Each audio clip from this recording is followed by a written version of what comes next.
Pensez à vous abonner à la chaîne des Moustachus et à activer la petite cloche pour ne rien louper des prochaines vadrouilles, ainsi qu'à mettre un like sous cette vidéo, ça nous aide beaucoup. Le réveil pour nos moustachus n'est pas facile aujourd'hui, enfin comme d'hab j'ai envie de dire, et la montée vertigineuse jusqu'au cœur de la vieille ville n'arrange pas les choses. Mais ce n'est pas pour rien. Nous ne pouvions pas quitter la ville de Chartres sans visiter son imposante cathédrale et ses deux flèches remarquables. Nous avons rendez-vous avec Anne-Marie Noir, directrice communication de l'Office de tourisme pour une visite privée, et pour une fois, nous ne sommes presque pas en retard. Si cette cathédrale inscrite au patrimoine mondial de l'UNESCO, édifiée et ornée entre 1134 et 1260, porte le nom de Notre-Dame, ce n'est pas pour rien. En 876, Charles de Chauves offre la relique du voile de la Vierge, qui fait de Chartres un grand centre de pèlerinage. En entrant dans l'enceinte, vous serez sûrement tout comme nous, marqué par tous ces immenses vitraux datant du XIIIe siècle avec son bleu de Chartres, où vous pouviez voir les grandes figures de la foi chrétienne, ainsi que les épisodes bibliques et les grandes roses aux trois façades à l'ouest, le jugement dernier. Au nord, la glorification de la Vierge et au sud, la glorification du Christ.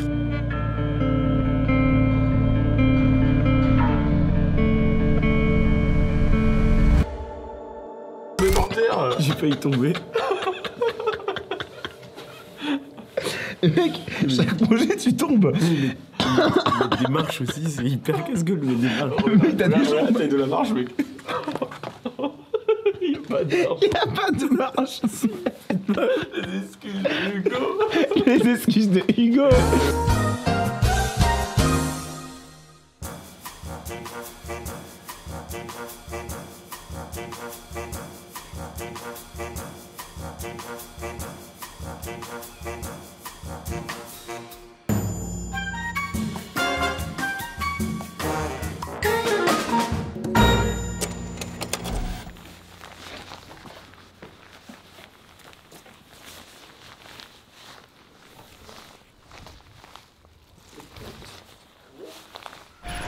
Une fois ces visites achevées, Hugo n'a plus aucune excuse. Il faut reprendre les bicyclettes en direction de Chassan, à 58 km de là. Avec le vent de face, comme d'habitude, sinon ce serait trop facile.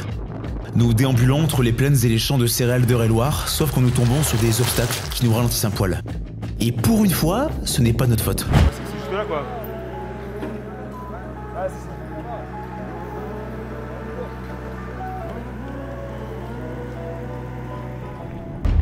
Bon, il faut dire ce qui est, les paysages ne varient pas beaucoup, et pour couronner le tout, il ne fait pas très beau.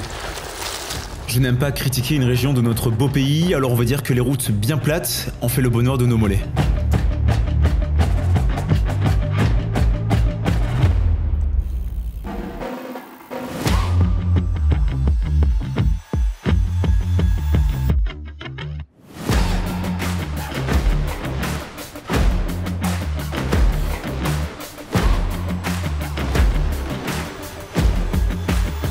Sur la route, nous faisons un arrêt à la cité d'Illier-Combré qui a inspiré le premier roman de l'écrivain Marcel Proust, avec le pré Catelan, aka le parc de Swann, et le château de la Cinéterie, aka le château de Swann. Je vois pas où est le problème, moi. Qu'est-ce que tu veux dire, mec, par là? Tes mouvements de caméra incessants sont très... C'est interdit au vélo, hein, monsieur, ici. Très bien, mais c'est pas un vélo que j'ai là. Là, je suis à pied, monsieur. Vous avez fumé de la moquette, vous, non? Le hashish, ça vous connaît bien, non? Il est fumeur de hashish, croyez-moi, c'est mal vu ici. Alors coupe les doigts, hein, le fumeur de hashish ici.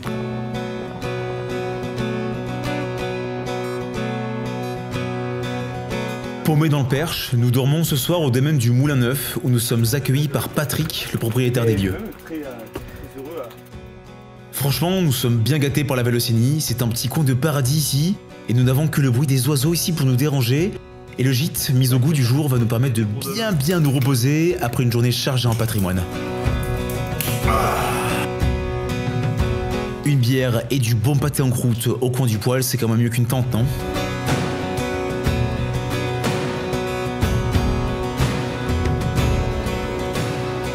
Non mais il faut savoir que c'est quand même pas facile la vie d'influenceur. Avec moi,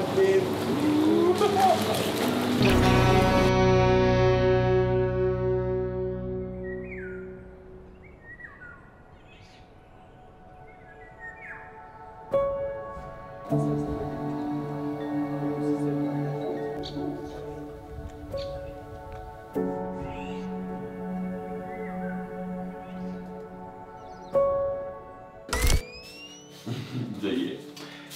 les moustachus, les moustachettes. On se retrouve dans notre petite maison, tout plein de cocooning. On a super bien dormi dans le matelas tout moelleux. Kevin et Hugo ont dormi ensemble. Je sais pas ce qui s'est passé cette nuit, mais alors, qu'est-ce qui s'est passé? Bon, apparemment, faut raconter ce qui s'est passé hier, donc qu'est-ce qui s'est passé hier? On s'est levé, on a fait du vélo et on s'est couché. Imagine lui qui aurait un blog. Bah salut, voilà. En plus d'être confortable, ce lieu a une histoire et un passé, et qui de mieux que Patrick pour vous en parler? Je m'appelle Patrick Dos Santos, et donc nous habitons ici à Chassan, au domaine du Moulin Neuf. C'était en fait un coup de cœur. Donc il y a une vingtaine d'années, on devait changer en fait d'endroit pour des questions de superficie en fait de terrain, puisqu'on commençait à avoir des chevaux. On avait déjà un premier cheval, maintenant on a un deuxième cheval. On est une famille en fait de cavaliers, on est amoureux des chevaux, mais également de nature. Et il y a une vingtaine d'années, on est tombé par hasard en fait sur ce lieu qui était en vente. Et au fur et à mesure, on a en fait agrémenté en fait ce lieu en faisant énormément de plantations. Toutes les haies que vous pouvez voir tout autour, c'est des centaines d'arbres qui ont été replantés. Le domaine ici s'étend sur 4 hectares, que nous avons mis d'ailleurs assez rapidement en zone protégée. Protégée pour la biodiversité à travers la Ligue de protection des oiseaux, la LPO. Ce qui est très important en France, c'est la préservation du patrimoine. Préservation du patrimoine, notamment les moulins à eau. Les moulins à eau, c'est le 3e patrimoine de France. Donc les premiers, nous avons les châteaux, après nous avons les églises. Le 3e patrimoine, ce sont les moulins à eau. Et donc il est très important de maintenir ce patrimoine donc en état et également de le faire vivre. On utilise l'eau, en fait on utilise la force motrice de l'eau qui va produire d'ailleurs de l'énergie. En hiver on a mauvais temps, mais pour les moulins par exemple, la saison de plein fonctionnement, ça va être en pleine période hivernale, c'est là où on a besoin d'énergie. Et c'est 24 heures sur 24. Et c'est également l'énergie qui est la moins chère. Et ça on n'en parle jamais. On parle souvent de l'éolien, parfois du solaire. De l'hydraulique, vous n'en entendez jamais parler dans les médias, c'est très très rare. Voilà, c'est un lieu qui se veut vivant. Donc ce qu'on souhaite, c'est pouvoir le transmettre le mieux possible aux générations futures qui, on l'espère, en prendront autant soin que nous.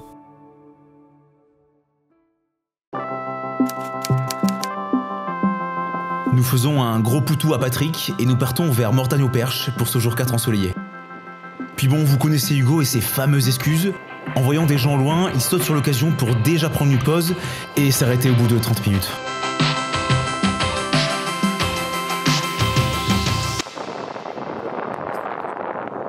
Il fait que s'arrêter, c'est qu'il est chiant. Pourquoi t'es encore dans le non?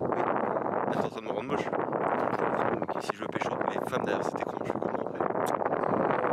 Vous m'appelez Kevin au 06 06 06. Ce gros beau gosse de Kinou attend vos appels et vos messages des filles, alors n'hésitez pas.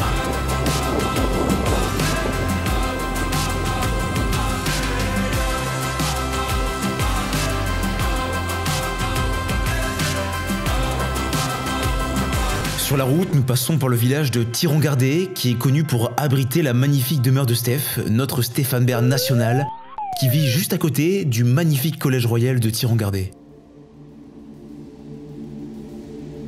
L'église abbatiale, vieille de 900 ans, avec ses 64 mètres de long et sa charpente en coque de bateau, nous imprègne d'une atmosphère toute particulière.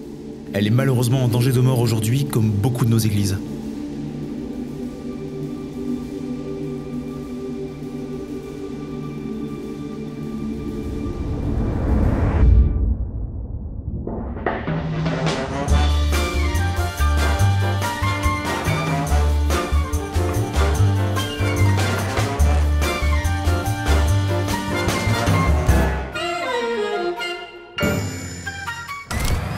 J'ai même pas envie de dire ce qui vient de se passer. Qu'est-ce qui vient de se passer, Kevin? Et pourquoi il n'y a plus Kevin en fait?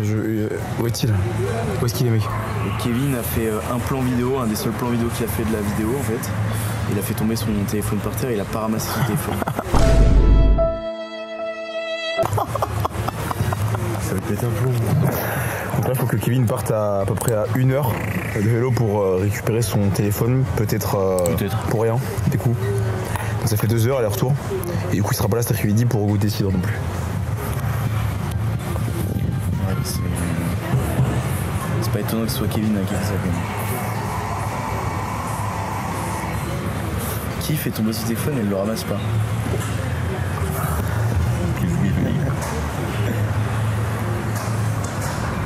La vie. Alors, pendant que Kevin part tout content de lui pour 1 heure de taxi dans le sens inverse, direction Thierry-en-Gardé, Jérémy et Hugo, eux, ne doivent pas perdre de temps sur le programme et partent à la visite du château de Nogent-le-Rotrou. Ah, je peux ouvrir. Merci.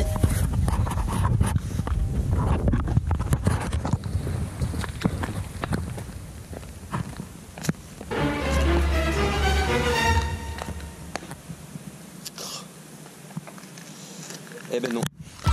Comme vous venez de le voir, le téléphone de Kevin n'est plus là, il s'est fait la malle le con. En même temps, est-ce que vous aussi, vous laissez votre téléphone par terre quand il tombe de votre poche? Non, je crois pas, hein. Kevin décide alors de tenter le tout pour le tout et d'appeler la gendarmerie. Yes, c'est bon, c'est retrouvé, c'était à la mairie. Pouah, le petit soulagement là. Ça fait du bien.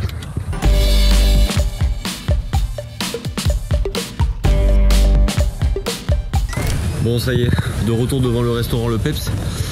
Bon, avec beaucoup plus de soulagement qu'au départ.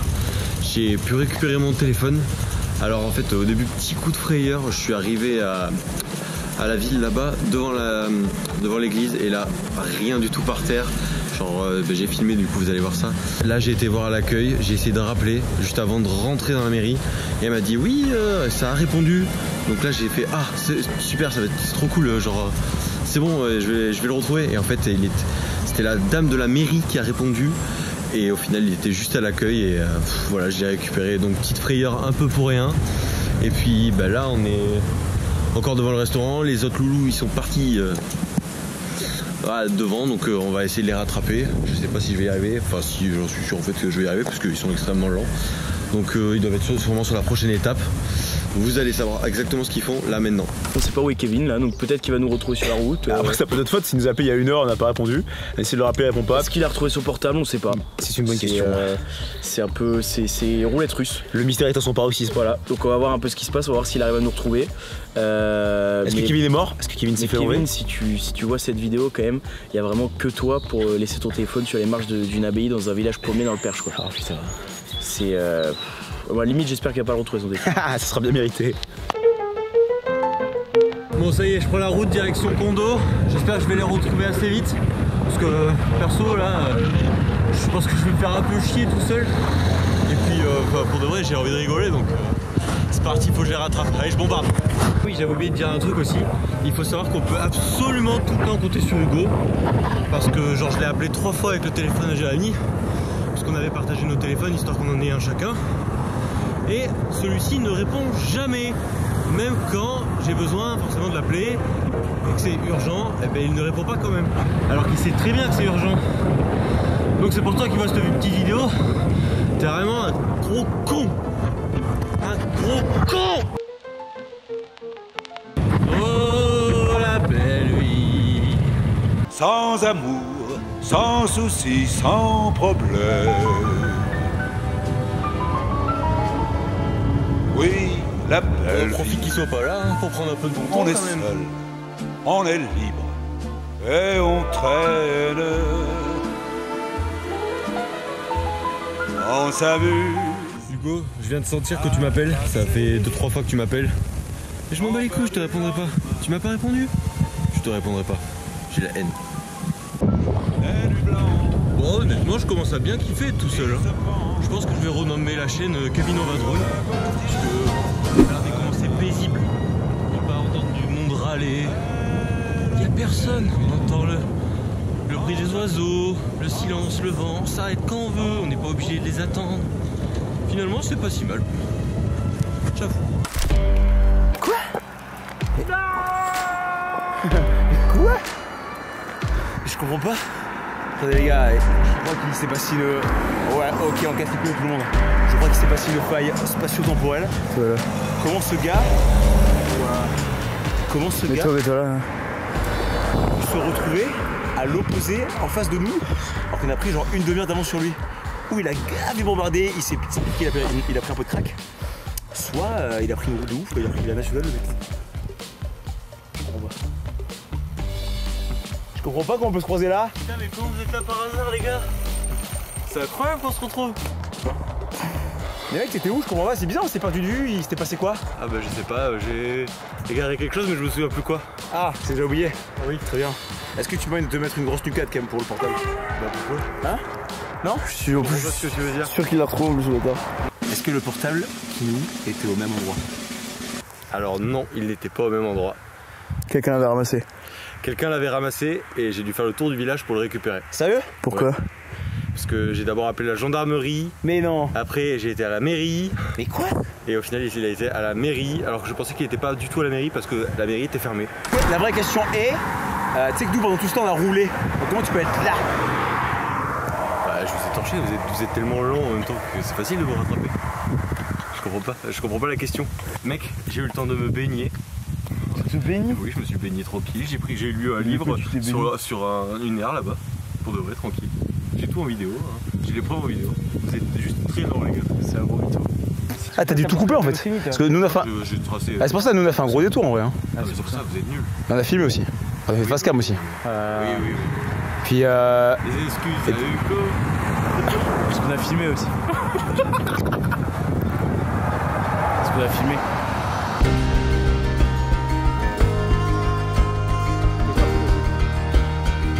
Les gars, je disais qu'on entrait dans une partie du Perche un peu plus vallonnée, que c'était beau pour les yeux mais pas forcément pour les mollets. Vous en pensez quoi?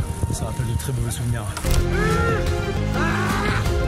Ça chauffe, putain, c'est horrible. Est-ce que là on était que sur du plat depuis le début et là ça commence à prendre un peu de relief? ouais, filme devant, hein. C'est vite à voir. Et après toutes ces péripéties, et grâce à Kevin, nous sommes encore plus en retard que d'habitude et nous devons mettre 2 fois plus de coups de pédale si nous ne voulons pas arriver de nuit à Mortagne-au-Perche. Où nous rejoignons Adèle qui commençait à se demander si nous n'étions pas tombés dans une crevasse peut-être. Nous avons donc loupé la rencontre avec le boucher du village, mais heureusement, il y a quand même du boudin noir, spécialité de la région, et un verre de cidre pour nous sur la table. Merci d'avoir regardé ce 2e épisode Les Moustachus. Dans le prochain numéro, nous découvrons l'art ancestral de la dentelle d'Alençon. La tempête et les galères de pneus nous rattrapent. Et enfin, atteindrons-nous le point final de cette aventure en un seul morceau. Comme d'habitude, pensez à vous abonner, à activer la petite cloche et à lâcher un petit like si la vidéo vous a plu bien sûr.